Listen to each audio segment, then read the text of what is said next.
भनेको चाहिँ Bayes theorem भनेको चाहिँ यस्तो थ्योरम हो होइन, जुनले चाहिँ अगाडि नै केही इभेन्ट भइसकेको छ भने त्यो इभेन्टलाई चाहिँ एज अ एभिडेन्स लिएर अनि नेक्स्ट हुने सक्ने इभेन्टको चाहिँ प्रोबेबिलिटी गेस गर्न युज हुन्छ कि बेस थ्योरम चाहिँ।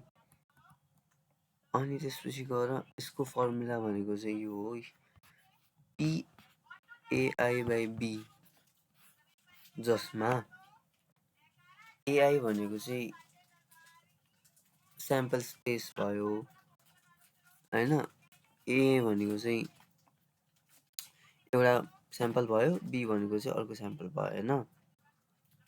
अनि त्यसमा चाहिँ we already know the probability of A चाहिँ हाम्रो नन इभेन्ट्स भयो, अथवा यस A चाहिँ हाम्रो नन इभेन्ट्स भयो and we need to find it होइन, we need to find probability एउटा फाइन्ड हुन्छ, अर्कोको चाहिँ हामीले त्यसकै एकोर्डिङली निकाल्नुपर्छ होइन। सो AI भनेको चाहिँ हाम्रो अब त्यो नम्बर अफ इभेन्ट्स कुनै पनि क्वेसनमा दिएको हुन्छ त्यो भयो, it's not focus on that. हाम्रो फर्मुला चाहिँ यो भयो, A भनेको चाहिँ नम्बर अफ इभेन्ट्स होइन, I भनेको चाहिँ अब कतिवटा भयो त्यतिवटाको प्रोबेबिलिटी AI भनेको चाहिँ, अनि B/AI भनेको नि that's the same thing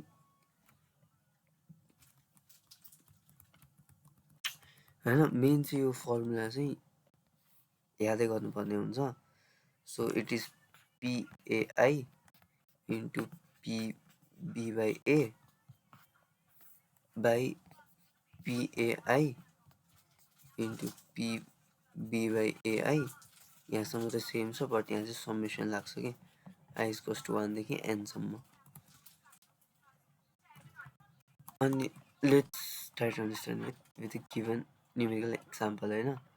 so यसमा चाहिँ अ कम्पनी हेज 2 प्लान्ट्स, भनेपछि 2टा प्लान्ट्स छ अरे, प्लान्ट 1 र 2। सो यसमा चाहिँ एउटा इभेन्ट चाहिँ भइसक्यो कुनै, अनि फाइन्ड द ओके। सो होइन, प्लान्ट 1ले चाहिँ म्यानुफ्याक्चर्स गर्छ अरे 80% अफ द कम्प्युटर्स, अनि प्लान्ट 2ले चाहिँ 20% गर्छ अरे होइन। अनि एट प्लान्ट 1 यो 80% मध्ये 85% चाहिँ स्ट्यान्डर्ड क्वालिटी हुन्छ अरे, अनि एट प्लान्ट 2 चाहिँ 65% बेटर क्वालिटी हुन्छ अरे होइन, एकोर्डिङ टु क्वेसन है। एन्ड देन क्वेसनले चाहिँ के भनेको छ भने what is the probability that the computer selected at random came from plant 1 भनेको छ होइन। सो यति इभेन्ट हामीसँग अलरेडी भइसकेको छ, तर यत्रो इभेन्ट भइसके तापनि अब हामीलाई यो सबबाट सेलेक्टिभली एउटा लियो भने चाहिँ के हुन्छ भनेर फ्युचरको प्रोबेबिलिटी गेस गर्नु छ using the events that are true होइन। सो कुनै पनि एउटा कम्प्युटर ऱ्यान्डमली सेलेक्ट भयो अरे होइन, त्यो चाहिँ प्लान्ट आईको हुने प्रोबेबिलिटी कति छ if it is a standard quality होइन।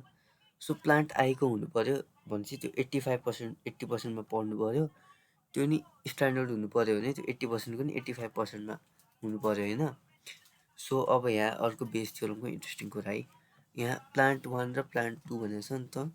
सो द्याट मिन्स हाम्रो AI भनेको चाहिँ एउटा A1 हुने भयो, अर्को A2 हुने भयो कि दुईवटा events that has already taken place होइन। सो यसकै हिसाबमा हामीलाई चाहिने कुरा भनेको एउटा प्रोबेबिलिटी अफ A1 हो, अर्को प्रोबेबिलिटी अफ A2 हो, just to use in here होइन। त्यही भएर हामीले गिभनमा लेख्यौँ A1 भनेको हामीलाई 80% हो भनेर दिएको छ, त्यो एज इट इज लेख्यौँ। अनि A2 भनेको हामीले 20% भनेर दिएको छ, त्यो नि लेख्यौँ, पर्सेन्टेजलाई न्युमेरिकल भ्यालुमा कन्भर्ट गऱ्यौँ होइन। अब यसमा A भनेको चाहिँ हाम्रो फ्याक्ट्री भयो, B भनेको चाहिँ हाम्रो कम्प्युटरको क्वालिटी भयो कि स्ट्यान्डर्ड अथवा नट स्ट्यान्डर्ड होइन। सो यो B/A1 भनेर चाहिँ हामीले 85% भनेर चाहिँ हामीलाई फ्याक्ट्री A को स्ट्यान्डर्ड क्वालिटीको प्रोबेबिलिटी भयो, अनि 65% भनेर चाहिँ हामीलाई यो फ्याक्ट्री नम्बर अथवा प्लान्ट नम्बर सेकेन्डको यो स्ट्यान्डर्डको प्रोबेबिलिटी भयो होइन। अनि हामीलाई मेन चाहिने कुरा चाहिँ हामीले यसरी फर्मुलाकै टर्म्समा निकाल्यौँ के। अब just we gonna add it होइन। सो A/A1/B निकाल्नु छ। सो त्यसमा A1 भनेको हाम्रो 0.880%को भइहाल्यो, त्यो लेख्यो। अनि इन्टु P B/A1 हो है, AI होइन, B/A1 हो, त्यो भने हाम्रो 0.85% भनेर क्वेसनमै गिभन थियो है, त्यो लेख्यौँ होइन। अब यहाँ चाहिँ सम्मेसन हुन्छ नि त। सो यहाँ के भयो भनेर चाहिँ आई विल डु इट यतापट्टि फ्रम स्क्रच है। सो हामीलाई चाहिँ P यो निकाल्नु छ होइन, किनभने प्लान्ट आईमा पर्छ र स्ट्यान्डर्ड क्वालिटी। सो हाम्रो क्वेसनले चाहिँ हामीलाई के निकाल्यो भने चाहिँ एउटा प्लान्ट एमा पर्छ भनेर निकाल्यो भने अर्को चाहिँ स्ट्यान्डर्ड क्वालिटीको होस् भनेर भनेको छ। सो हाम्रो एले प्लान्टलाई डिनोट गर्थ्यो, बीले स्ट्यान्डर्ड क्वालिटीलाई डिनोट गर्थ्यो होइन। त्यो भनेको चाहिँ हाम्रो के हुने भयो भन्दाखेरि अब P/A1 प्लान्ट ए पर्ने प्रोबेबिलिटी इन्टु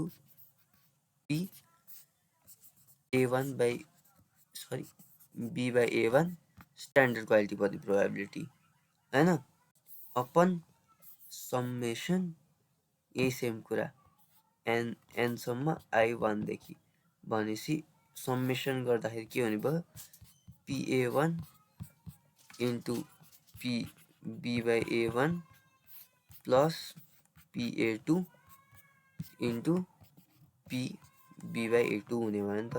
जस्ट सम्मेसनलाई खोलेर गरिदिने। सो सम्मेसनलाई खोल्दाखेरि यहाँ डाइरेक्टली त्यो छ। अब हाम्रो PA1 भनेको हाम्रो 80% थियो, त्यो 0.8 भयो, इन्टु 85% थियो 0.85 भयो, प्लस PA2 हाम्रो 65% थियो 0.65 भयो। सरी, हाम्रो यो 0.2 भयो, पहिला 20% थियो अनि त्यसपछि गएर 0.65% थियो, त्यो भने 0.65 भयो एज हामीले निकालेको थियौँ। अनि just solve it. So Bayes theorem गर्दाखेरि चाहिँ मेन हेर्नुपर्ने कुरा भनेको चाहिँ जुन यो क्वेसनले A1 A2 फाइन्ड आउट गर्नु हो कि एउटा ए भनेर डिनोट गर्नलाई चाहिँ फाइन्ड आउट गर्नु पर्यो। जस्तै कि प्लान्ट्स दिया हुनसक्छ, नम्बर जेनी एउटा नम्बर अफ भनेर सुरुमै क्वेसनले ठ्याक्कै देख्ने बित्तिकै बुझ्ने गरी दिया हुन्छ कि A1 A2 A3 जतिवटा हुन्छ क्वान्टिटीको आधारमा दिया हुन्छ होइन। अनि त्यो क्वान्टिटीसँग डिपेन्डेन्ट अर्को पनि दिया हुन्छ, त्यसलाई चाहिँ बीको रूपमा युज गरिन्छ कि। जस्तै अब हेर एउटा क्वान्टिटीको पर्सेन्टेज दियो, त्यसपछि गएर त्यहीसँग रिलेटेड हाम्रो क्वालिटीको पर्सेन्टेज दियो नि त। त्यसरी नै आइडेन्टिफाई गर्ने अनि यस्तो पर्सेन्टेज। अब हेर यसमा चाहिँ दुईवटा तरिका हुन्छ है।